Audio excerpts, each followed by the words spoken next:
Hola, ¿qué tal? Ah, claro, ¿cómo se me había olvidado? Es hora del rewind, por supuesto. ¿Sabías que existen edificios a lo largo y ancho del país que van más allá del diseño? Gracias a su estructura vanguardista, su valor histórico y su significado cultural. Estos edificios han marcado el desarrollo de la arquitectura en nuestro país, y mucha de la arquitectura moderna se debe gracias a la segunda mitad del siglo XX. La arquitectura de México, como sus arquitectos, han sido acreedores de su reconocimiento internacional. Así que, tomando en cuenta estos aspectos, ¿por qué no recordamos a algunos arquitectos y sus obras?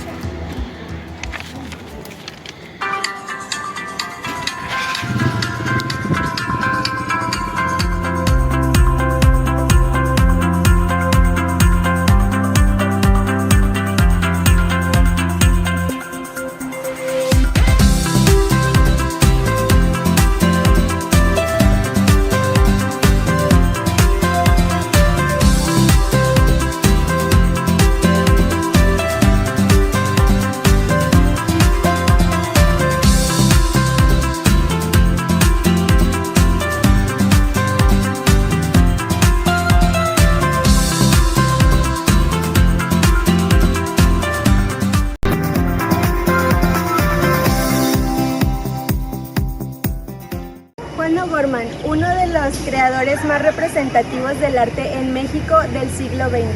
Fue un artista completo, arquitecto, muralista y pintor. Considerado el padre de la arquitectura en México, construyó la primera obra funcionalista en el país. En 1949 construyó la Biblioteca Central de Ciudad Universitaria. Fue una arquitectura mexicana que él llamó arquitectura orgánica. Es considerado uno de los arquitectos ambientalistas. O'Gorman no es el único arquitecto mexicano destacado, sino que en la búsqueda de una arquitectura nueva en donde los estilos anteriores no se parecieran ni asimilaran, se encuentra el arquitecto Félix Candela. Este arquitecto no es de nacimiento mexicano, pero sí de nacionalidad, y ha contribuido mucho en nuestro país. Esta flor me recuerda mucho al restaurante Los Manantiales, una obra destacada de este arquitecto debido al uso del concreto armado que le da, y el resultado de este fue una flor de 8 pétalos con 4 paraboloides como esta flor. Por la relevancia artística de muchas de las estructuras arquitectónicas de México, incluyendo partes enteras de ciudades prehispánicas y virreinales, han sido designadas Patrimonio de la Humanidad. El país posee el primer lugar en número de lugares declarados Patrimonio de la Humanidad por la UNESCO en el continente americano. Los romanticistas, por un pasado visto a través de la arqueología, muestran imágenes de la Europa medieval y el México prehispánico en la forma de elementos arquitectónicos en la construcción de pabellones feriales internacionales, buscando una identidad propia para la cultura nacional. El modernismo y el Art Deco fueron estilos introducidos dentro del diseño del Palacio de Bellas Artes para marcar el carácter identitario de la nación mexicana. La arquitectura mexicana no tiene igual. El crecimiento caótico de la mancha urbana marcó de forma decisiva el devenir de la Ciudad de México. Los proyectos insignia por encargo estatal, las unidades habitacionales, las calzadas y los viaductos expresaron una nueva actitud cosmopolita enfocada al proceso, que en materia arquitectónica y urbanística se nutrió del funcionalismo y el desarrollo de la arquitectura moderna en el resto del mundo. Luis Barragán, originario de Jalisco 1924-1988, es el principal referente de la arquitectura moderna y regional mexicana. Es el primer y único mexicano ganador del premio Pritzker en 1980. Realizó residencias en Guadalajara y en la Ciudad de México, así como el Plan Maestro Pedregal y las torres de satélite con Matías Koenigs. Fue el primer latinoamericano en exponer en el MoMA de la ciudad de Nueva York en 1976.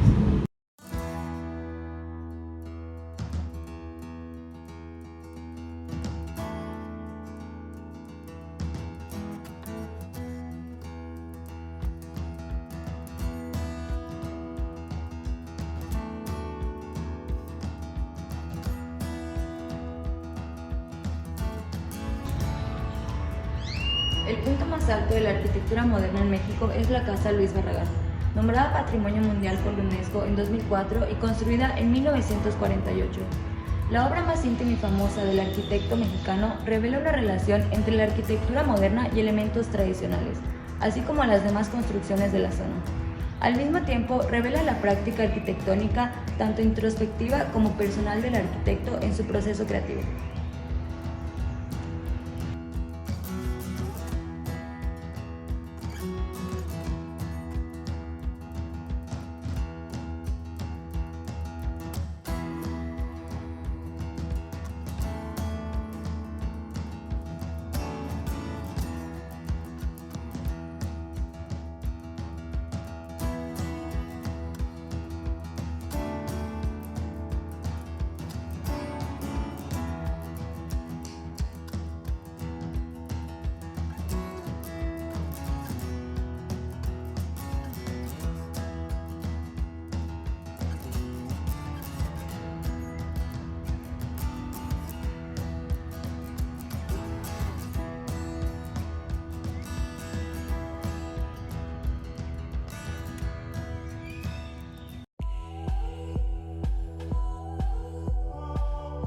La arquitectura mexicana es un fenómeno cultural que nace de la ideología de gobiernos nacionalistas del siglo XX, la cual fue dando forma a la imagen de identidad y por su colorido abigarramiento de elementos ornamentales, heredado de las culturas ancestrales de formas clásicas monumentales, y posteriormente la incorporación de modernismo y tendencias vanguardistas del corte internacional.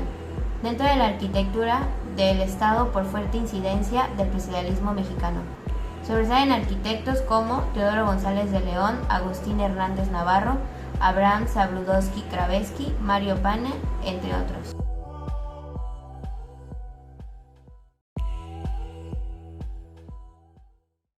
Uno de los arquitectos más importantes en el siglo XX fue Augusto Álvarez, originario de Mérida, Yucatán. Fue un arquitecto que estuvo comprometido con el desarrollo tecnológico y con un claro objetivo: lograr con sus obras cambios trascendentales. Fue un pionero del estilo internacional en la arquitectura mexicana, utilizando materiales como el vidrio y el acero. Construyó la Escuela de Comercio y Administración de Ciudad Universitaria, el edificio Jalisco High School, las oficinas IBM y Vancomer, y ayudó al diseño de la Torre Latinoamericana. Oye, pero ¿sabías que la Torre Latinoamericana que hizo el arquitecto Augusto es impresionante? Pero si estamos recordando lo visto, no hay que olvidar a Teodoro González de León en ese rewind. Destacó por una arquitectura monumental en proyectos bancarios, gubernamentales, corporativos y museos. Es decir, contribuyó mucho al desarrollo de la arquitectura en el siglo XX. Y vamos, esto es solo por mencionar algunas cosas. Después de todo, sus obras principales son la Delegación Cuauhtémoc, la Embajada de México en Brasilia, el Infonavit, el Colegio de México, la Universidad Pedagógica Nacional, el Museo Rufino Tamayo, el Corporativo Arcos Bosques, la Doble Torre de Reforma 222 y el Museo Universitario de Arte Contemporáneo, y su lista sigue. Pedro Ramírez Vázquez es el autor de muchos edificios representativos de México, construidos en la segunda mitad del siglo XX, como la construcción de la Secretaría de Trabajo y Prevención Social, 15 mercados construidos en 2 años, entre 1955 y 1957, el Estadio Azteca, la Basílica de Guadalupe, el Congreso de la Unión, el Museo de Antropología, el Museo de Arte Moderno y la antigua sede de la Secretaría de Relaciones Exteriores. Bueno, a mí me agrada lo que hizo Mario Pani. Fue un precursor e importador de las grandes innovaciones urbanas y arquitectónicas a la mitad del siglo XX mexicano, así que su contribución fue muy importante. Prácticamente tuvo grandes innovaciones con el primer multifamiliar, el primer condominio y la primera ciudad satélite. Y él también fue difusor del funcionalismo y la arquitectura internacional a lo largo de su trabajo entre viviendas, edificios, hospitales, aeropuertos y oficinas. Su obra suma más de un centenar de construcciones. Lo cierto es que varias innovaciones urbanas de México del siglo XX llevan el nombre de Pani. ¿Verdad que sí? Y ahora sí me pongo a mencionar una de sus obras que vienen a la mente. La principal es la Escuela Normal de Maestros y el Conservatorio Nacional de Música. De igual forma, la Ciudad Universitaria y los multifacéticos de Miguel Alemán. Otra obra que es posible recalcar es El Presidente Juárez, Nomacalco de Coloc. Son a muchos edificios e intervenciones urbanas en las cuales Pani se encuentra presente. Igual está Ricardo Legorreta, y no le copió a Barragán. El arquitecto Legorreta se inspiró y logró arquitectura con un propósito social muy fuerte. Tiene conceptos similares, pero no olvidemos que el arquitecto aprendió de la gran belleza gracias a Luis Barragán, gracias a él y a que José Villagrán lo guiaron. Destacó como un arquitecto que representa las formas y colores de la arquitectura mexicana con tanta pasión y cariño hacia el país, y se ve reflejado en sus obras como la cadena de hoteles del Camino Real o el Museo del Niño del Centro Americano Nacional de las Artes, y solo mencionando algunos de ellos. Bueno, hablando sobre el arquitecto Ricardo Legorreta del Centro Nacional de las Artes, pues aunque el plan maestro fue diseñado en su mayoría por el arquitecto mismo Ricardo Legorreta, pues las distintas escuelas, teatros y foros que albergan en su interior dan forma a una síntesis de una generación de arquitectos mexicanos de la segunda mitad del siglo XX. Construido en 1994, la parte más conocida del CENART es la torre de dirección e investigación, que combinan dos volúmenes, uno cilíndrico de color morado y otro triangular de color naranja. Los distintos patios que forman un conjunto complejo, laberíntico, con volúmenes geométricos que eso le da una forma y tonalidad. Pues estas mismas reúnen el ideal arquitectónico de Legorreta, que en un espacio único para las artes en México. Junto con Teodoro González, no olvidemos a Francisco Serrano. Es nieto e hijo de notables arquitectos e ingenieros, por lo que vivió de cerca de la construcción de edificios y vio nacer colonias, y se asoció con Teodoro González de León para proyectar la Embajada de México en Brasilia, la sede de Hewlett Packard y el conjunto de Arcos Bosques, así como las embajadas de México en Berlín y en Guatemala. Recientemente proyectó el edificio de oficinas en Condominio Centro de Ciudad de Santa Fe y la Terminal 2 del Aeropuerto Internacional de la Ciudad de México.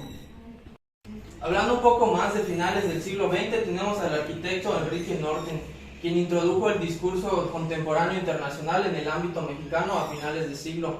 Entre sus carreras destacan proyectos como la Escuela de Teatro en el Centro Nacional de las Artes, el edificio Televisa en Chapultepec, el Hotel Vita, la renovación del Museo del Chopo, así como también el nuevo Museo de Villahermosa y el edificio americano en Nueva York.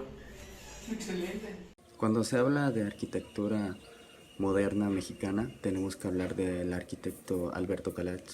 Es un arquitecto que con sus propuestas orgánicas ha dado mucho que hablar en la arquitectura internacional.